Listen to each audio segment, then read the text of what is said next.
today we're going to begin with just sort of getting kids in the room. So you'll notice that I've asked you to kind of sign in about 15 to 20 minutes early. The directions the students have received are to log in about 10 to 15 minutes early.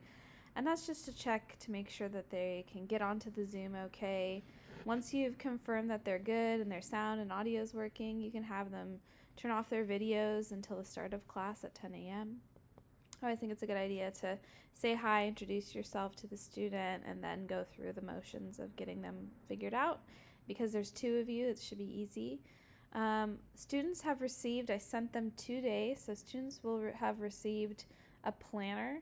And on their planner, they've got a CY1 Day 1, and the whole idea is to reflect on the quote and write down what it means. I think it's a good idea for you, the facilitator, to show them visually in your camera what the planner looks like, and you have received this as well.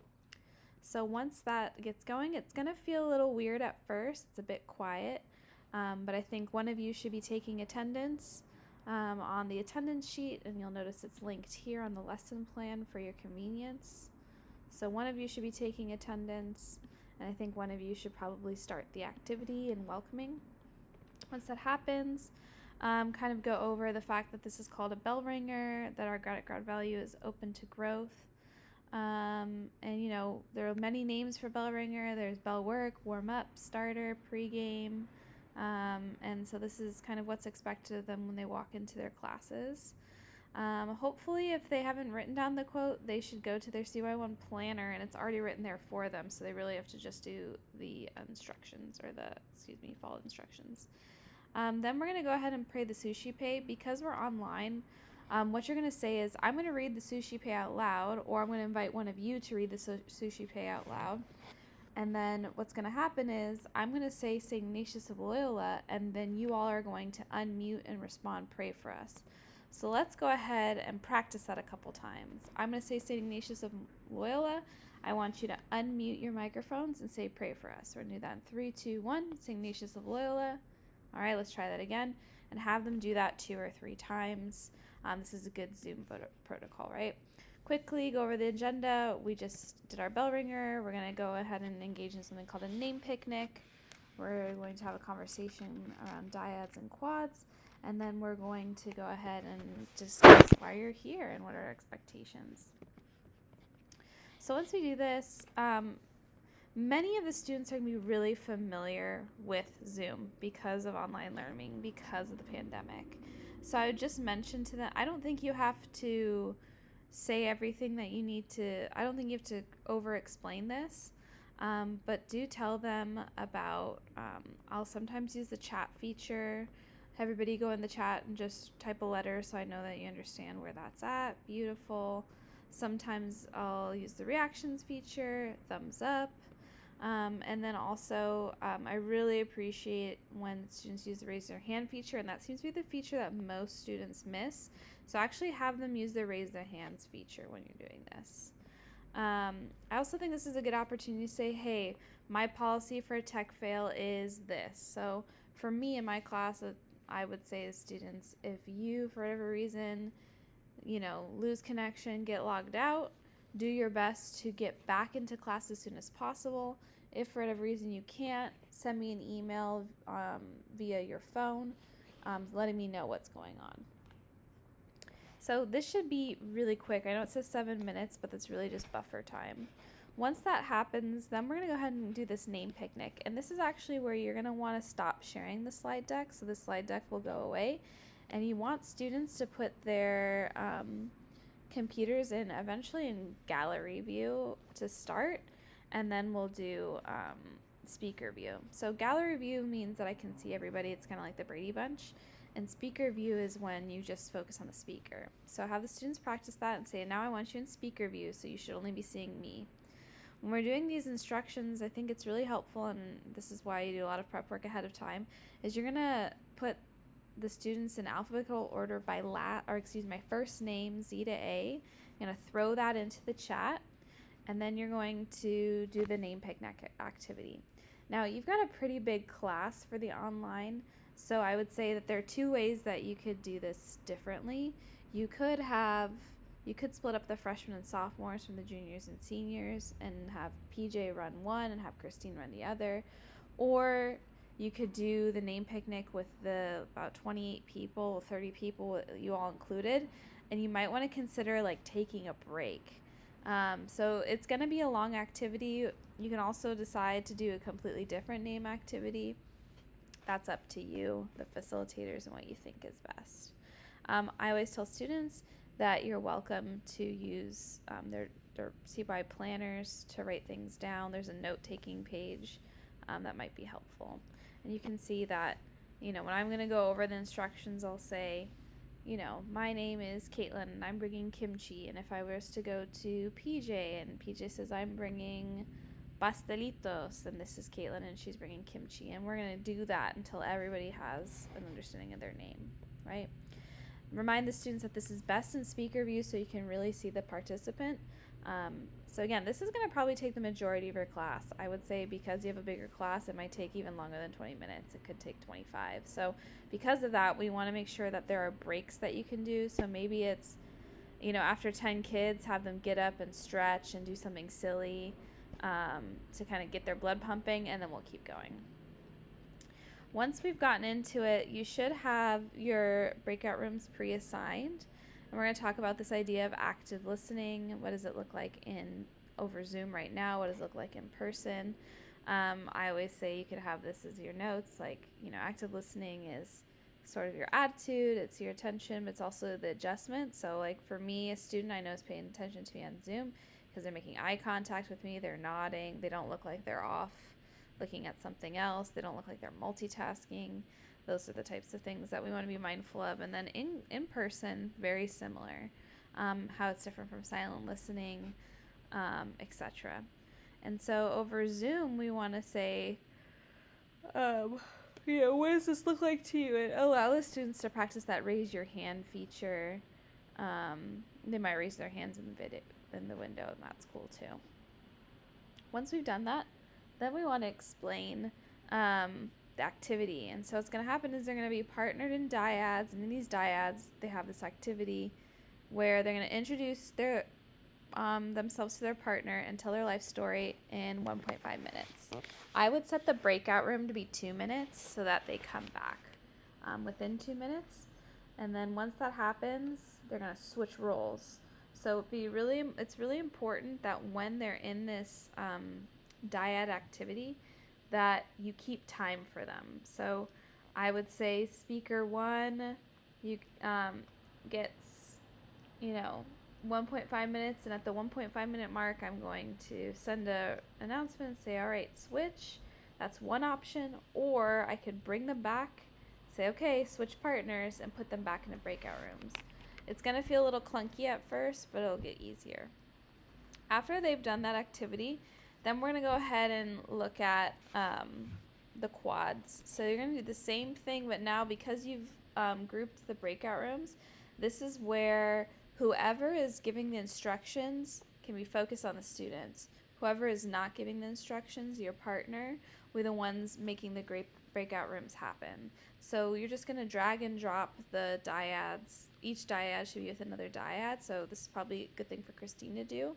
And figure out who's with who, move them up, and then they're going to do this activity where now they're going to introduce their partner's story. So if I was talking about Christine and Christine was talking about me, I'm going to go and say, and then PJ's with Paul. PJ's going to tell Paul's story, Paul's going to tell PJ's story. I'm going to tell Christine's story, Christine's going to tell my story. And we're going to do that in about 45 seconds.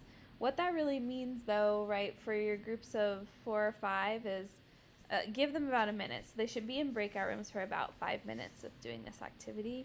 You should send something in the broadcast saying switch to kind of help keep the pace moving. I also think it's a good idea to put the instructions in the chat so the students know what they're doing. But remember, they don't see anything unless you broadcast it when they're in breakout rooms. Now, this is only if you have time. I know that, again, you see that there are approximate times written here. However, you could do this activity if you feel like you have plenty of time. But if the name picnic took away some of that flexibility, then you can just move forward and you're going to say, hey, this was your warm-up, your bell ringer today. First of all, let's just do an honesty check. Who did it, right? An integrity check. That's a great opportunity for students to sort of like self-reflect and be like, did I do this warm-up or not? Regardless if they did or not, tell them you're going to go return back to those same quads and throw these questions in the chat. What does it mean? How can you apply this to your first year at Loyola? And what do you think it has to do with this course? And have students sort of debrief that. Then we're going to do some community thoughts, and this is where these questions. So first of all, what did you all talk about in your quote reflection? Why did CY1 select this quote as your first point of discussion?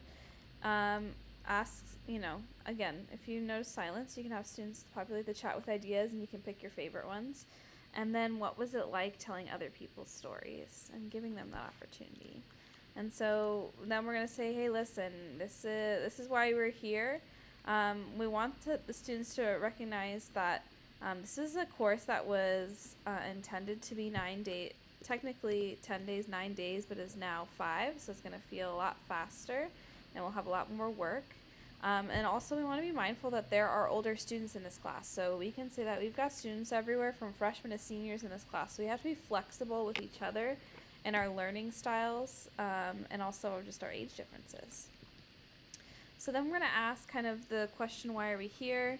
You don't have to read this, or you don't have to, you can have students read this, but just be really quick with it. Like, we're here to prepare you to make the transition from middle school to high school easier.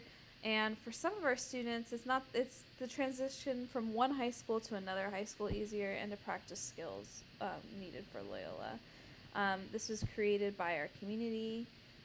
Don't read everything out, but like this course was really here to hone all of these skills. So again, it's a lot in a little bit of time, so just bear with us.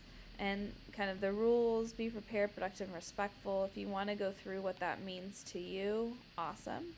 Tell them that we have this kind of idea that to be C4L you have to start with CY1, and that this is a year-long process. There's a CY1, 2, 3, and 4, and it's sort of scaffolding ourselves towards graduation. After you've spent some time kind of reviewing this, my advice to you all is to go ahead and take that bio break. And while they're on their bio break, have them take a photo on their, and make it their desktop so they can have it for their Canvas or Gmail avatar. I think I'm actually going to fix this on the slide. Give them a 10-minute bio break. What I've noticed when I was planning this out is that it's really packed, so you're only going to have 10 minutes for each student. And tell them this is appropriate for them to turn their cameras off, and I just always give them a time that they're supposed to turn their cameras back on and when I expect them to be ready.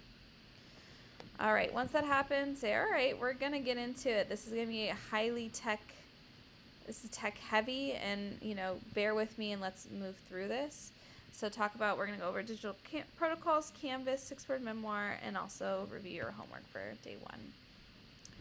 I would say really quickly, we want to emphasize that presence is probably one of the biggest pet peeves for online learning. And then for in-person classes, it's still presence because our devices are so distracting. So have them practice the 45-90 degree protocol. And what's great about this, the 45-90, is students are going to start to understand what this looks like with the Zoom camera. So you'll see if the students understand 45 because you're going to see their chest and below, versus 90 will see their face. And tell them that's sort of what's expected of them when they come into a classroom, but their teachers will tell them when to put their laptops away by saying lid 45 degrees or lid 90 degrees. Explain to them that this is difficult when we are on Zoom, but we are a Google and Chrome school, and we use Chrome for everything. Remind them that Safari and Firefox don't necessarily work with the applications and the tech platforms that we use. So for all things Loyola, use Google Chrome. So if they haven't already, have them make sure they download Chrome onto their browser. And once they've done that, we're going to go ahead and talk about what is this thing in the corner. It's called a Rubik's Cube. waffle, a grid, lots of different names. I think tic-tac-toe was another one that was mentioned. And so this tic-tac-toe, grid, waffle, what have you, is where we find all of those apps.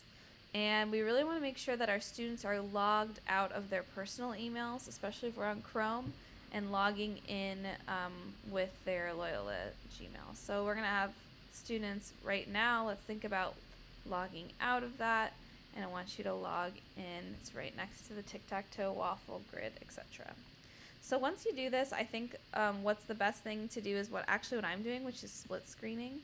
And so I would say to students, okay, you'll notice that I have the instructions, and we're going to do this together, right? So the first thing we're going to do is we're going to go to loyolahs.edu.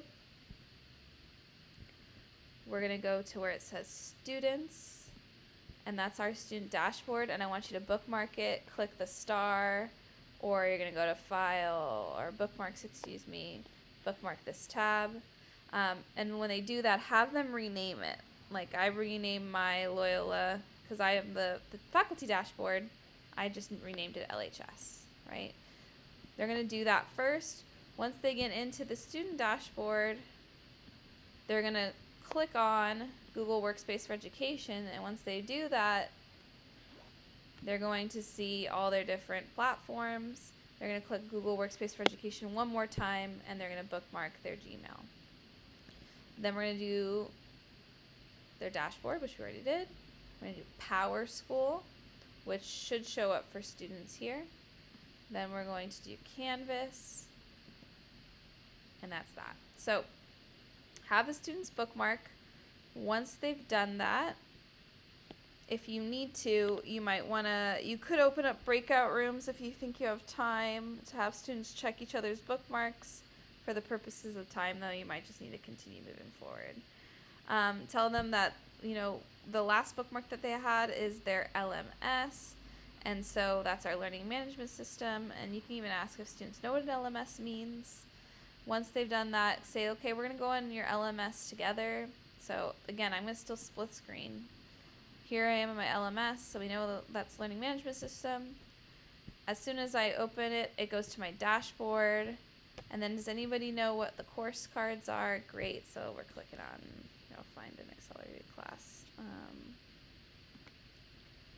We're going to click on this dashboard, and then the first thing that we open is called a landing page. It's where you'll find the Zoom link. And then we also want to be mindful of where I can find my assignments. So if I go to announcements, that's also a place where a lot of teachers will provide information for students. So we do that. Then we want to say the reason why I had you ask for your phone is I want to see, I have 3 things that I want us to do today. I want us to set up our profile picture, set up notification preferences, and check cell phone for text. So still split screen, have students set their profile pictures since they're already on their LMS, following these instructions. Again, we want to go to account, settings, and then they're going to click on what will be their initials, upload a picture, and then save. So we're going to do that. Then we're going to have them set their notifications. So we're going to click here on the account, notifications. Once they do that, talk to them a little bit about what might be helpful. I think it's always helpful for, like, if a new due date, grading policy, like that stuff, I like to know. Course content, if the students want to know when things are published on the Canvas page, they can add that to their devices. Announcements, I think, are good to have on both their email and their phone. Invitations, late grading, any of that. So you can have them decide. I think what's most important, though, is the course content and announcements should be something that should be accessible to their phones as well as their laptop computers. And then finally, we want to add our cell phones. So we're going to do the same thing. Go to settings. And then from settings, it's hard to see in the split screen, but this might where you have to go full screen. In this settings mode, they're going to notice that they can add a contact method, and they're going to put their cell phone number, their carrier, and it'll automatically populate their SMS email. They may or may not get a text notification. It's okay. They will survive regardless of what happens. So going back to the slide deck, once they do those 3 things, check in, how are we doing? Are we doing all right? Okay, last thing, we've got 4 types of submissions on Canvas. Have somebody talk, no submission, meaning like Quizlet, like you submit it on something that's not Canvas. On paper, obviously, you're turning it in class. Online submissions are file uploads, and external tools are LTI integration. And you can ask them what LTI stands for, which is Learning Tools Interoperability. It's the idea of embedding a program like Flipgrid inside of Canvas so that we don't have to do a no submission. So tell them that today we're doing an online submission, and they're going to write a 6-word memoir. Talk to them about what's a memoir, do they know of any memoirs that they've experienced. Freshmen will know Glass Castle. Tell them kind of the anecdote of Ernest Hemingway. Theoretically, we don't know. Hypothetically, was challenged to come up with a story in 6 words, and he came up with this For Sale, Baby Shoes Never Worn. Maybe ask the students what narrative is he telling with this story, and why is it so poignant that he's able to do it in 6 words. Have the students spend 5 minutes in class, brainstorming their experience of the pandemic, creating that story, and whittling it down to 6 important content words. You can go over what content words are with the arrow. This is a great time to say, this is brainstorming, so don't just try to write 6 words. Write all your words. What was your experience? And then I want you to get creative with making it, for simplifying it. Once that happens, show them your example, and then we're going to provide them with an exit ticket. And in that exit ticket, I think it's really helpful for them to know that they need to submit this. Once they've submit this, they can leave class. They're going to access their secondary device here and download Genius Scan. So these are sort of the things that they need for tomorrow, day 2's class. Is they need Genius Scan, Canvas app, and they also need their phones. And that is a wrap for day 1. So you notice that the first part, it's going to feel long in parts. So finding opportunities for temperature checks to make sure they're all on the same page is great. I also ask that you have some form of office hour situation. So it could be before or after your class where you're just sort of hanging on to answer individual questions. I think that's going to be the best way to capture their attention. And with that, thank you.